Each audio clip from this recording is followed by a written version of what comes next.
So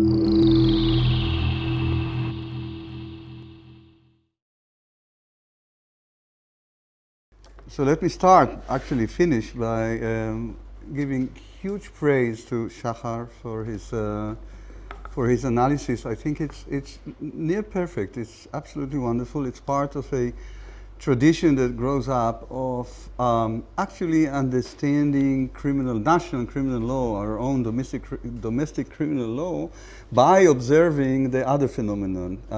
This emergence of international criminal law helps us understand, by comparison, the basics of our own criminal law. And I think this is a noble pursuit, and this is a wonderful example of great success in doing so.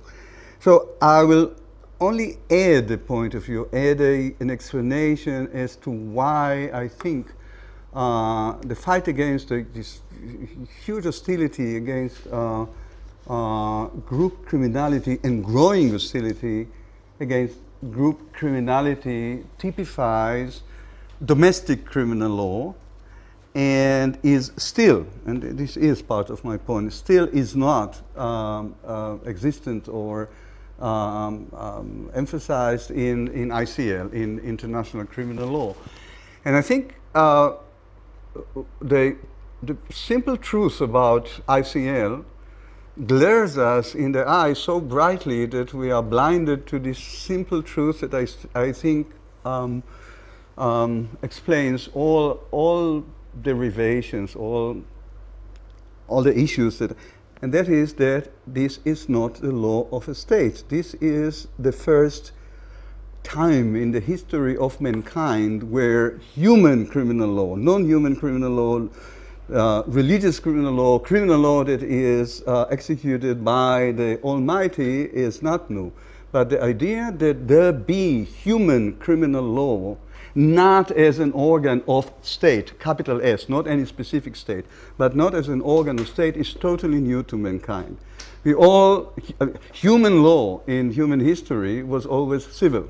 State only mediated in civil dispute, and sometimes mediated between itself and the individual in what we call constitutional disputes. But criminal law as such is only meaningful, or so far has only been meaningful, as an extension of state. This is what states do. And what I think is very clear in the development of state law is that as state grows and expands, which it does, despite the common image. The death of state, I think, is not imminent. States are going to grow before they'll give way to something else. So the growth of group criminality goes hand in hand with the growth of states. Please remember, those of you who know anything about the Anglo-American history of criminal law, conspiracy was invented in England when England went through a time of expansion of state power. It was depicted as tyranny at the time, but this was the beginning of modern state in England, and conspiracy and inchoate offense and all these derivative kinds of non-pure kinds of criminality emerged when state first emerged. And as state grows and becomes more ambitious, it sees all other organizations. This is, I think, what is happening around us in domestic laws. State grows, expands, become more intolerant of challenges to it, and the main challenges to state always come from organizations. This is why the strongest states, like America, is the least tolerant to group criminality. America is pushing Palermo-like legislation like nothing else in its history, because America, once it has brought all other states to their knees, is now facing a new challenge coming from non-states. Therefore, it is more hostile than ever to organizations. Now, please remember ICC, the Rome Statute, the good guys that visited Rome back in 1988 and were surprised themselves to find themselves as a convention ahead of the game.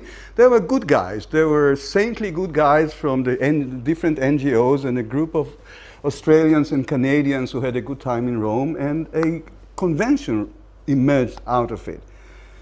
What's behind it is not yet a state. Therefore, it is not challenged by non-state organizations. It is only challenged, as criminal law was in its purity hundreds of years ago, it is challenged by individuals. Therefore, it is only worried about individuals.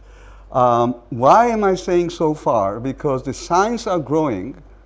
I may not be there, thank God, long enough to see this, but the signs are growing that there will be state behind it, and this will be a global state, and I don't want to be there.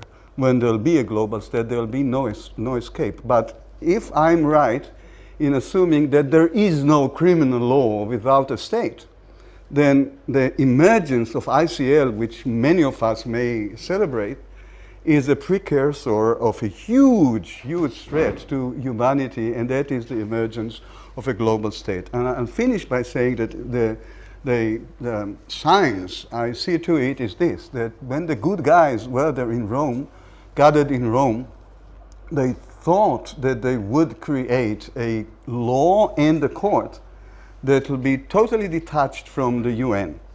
It's not happening. The UN is embracing it, to my horror, and so we may see the beginning of this global threat of a government. There is a legislative body, and that is the assembly, right, of the UN, and there is an executive body, and that is the Security Council, and now they have a court. So in 100 years from now, we may have a global state, and then this global state will, I think, worry about all challenges to it in the same way that domestic states are worried now. But right now, we are in this pure pre-state position when we can only be worried about individual criminality, and this is only, I'm afraid that this is only a stage in the development of humanity. So, all right, so that is my comment. Thanks.